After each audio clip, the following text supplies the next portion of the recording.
Auf dem Heimweg dachte der Bauer an die einfachen Freuden, die ihn erwarteten: ein warmes Essen, ein bequemer Stuhl und eine ruhige Nacht. Doch gerade als er sich zu entspannen begann, drang ein klägliches Heulen und Schluchzen an sein Ohr. Erschrocken blieb er stehen und sah sich um.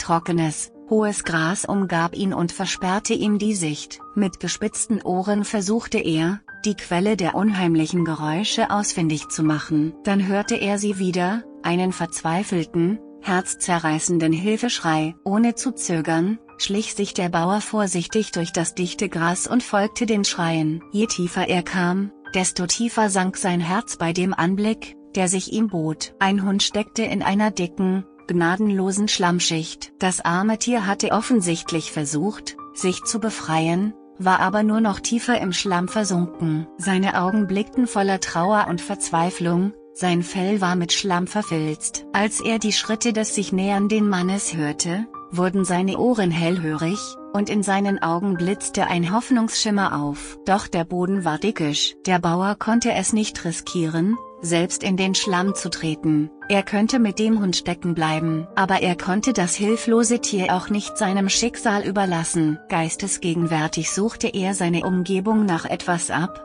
das ihm als Behelfsbrücke dienen konnte. In der Nähe entdeckte er ein stabiles Brett und manövrierte es vorsichtig durch den Schlamm, bis es den Hund erreichte. Der Hund, der vor Angst und Müdigkeit zitterte, zögerte zunächst, fand aber schließlich die Kraft, auf das Brett zu klettern. Mit großer Anstrengung begann der Bauer, das Brett langsam auf festen Boden zu ziehen. Jeder gewonnene Zentimeter war ein kleiner Sieg, aber die Augen des Hundes waren mit unerschütterlicher Hoffnung auf seinen Retter gerichtet. Endlich, nach einer gefühlten Ewigkeit, gelang es dem Bauern, den Hund in Sicherheit zu bringen. Erschöpft und mit zitternden Beinen brach das Tier auf dem Trockenen zusammen. Der Bauer kniete sich neben den Hund, wischte ihm sanft den Schlamm vom Gesicht und sprach tröstende Worte. Die Besitzer des Hundes, die von der misslichen Lage ihres geliebten Tieres gehört hatten, kamen zum Ort des Geschehens. Ihre Augen füllten sich mit Dankbarkeit, als sie ihr vierbeiniges Familienmitglied gesund und munter,